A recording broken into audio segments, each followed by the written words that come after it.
Well, okay, students, I have to continue what I have started.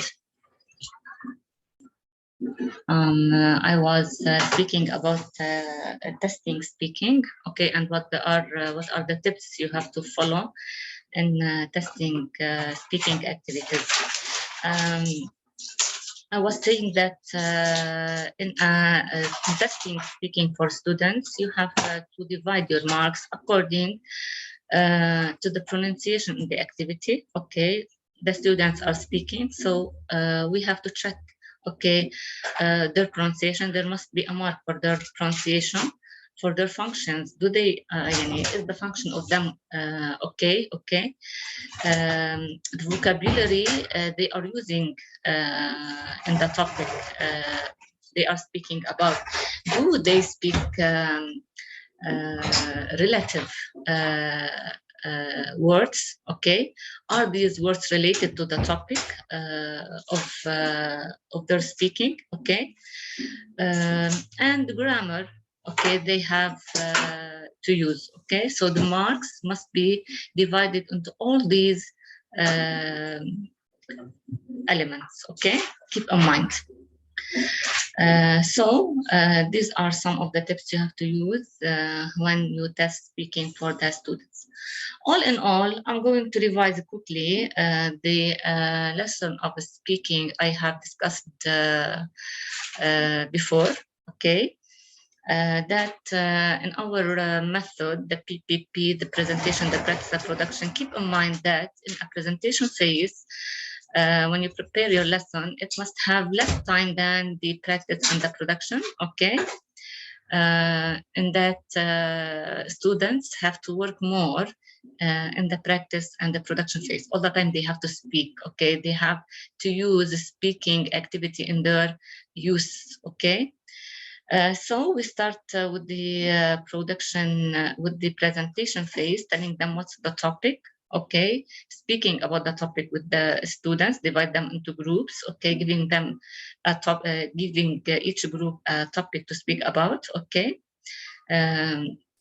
having conversation with the students all the time. That is, a dialogue must be built between the teacher to the student or student to student, okay, depends according to your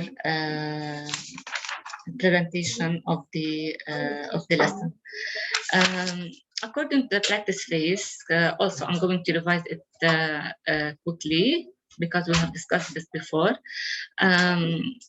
Some of the activities you can use in the practice phase plus the time, most time than the presentation phase.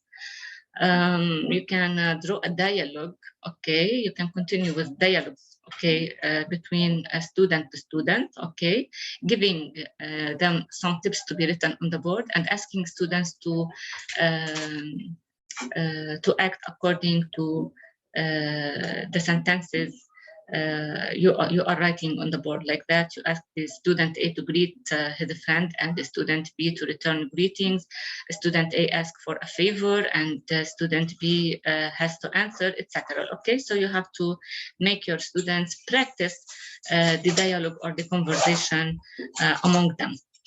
Another activity I have discussed before is a diary filling. The students have to tell about their afternoon's activities, okay, using the speaking activity, okay, what they have on Tuesday afternoon, Wednesday afternoon, Thursday afternoon, etc. Okay, using the speaking language. And finally, you can draw them pictures and ask them about the topic, sure, and ask them to find the difference or to speak about the difference they have in the pictures.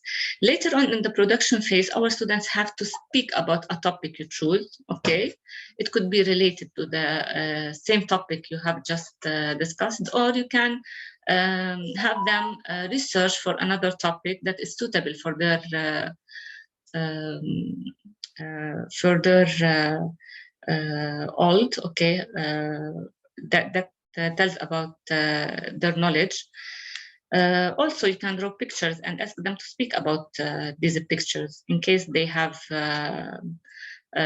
we have grade 1, they can speak one sentence. Grade 2, 2 sentences. Grade 3, they can speak more than 2 sentences, or it could be a paragraph. all in all, a speaking lesson depends on dialogues and conversations, okay?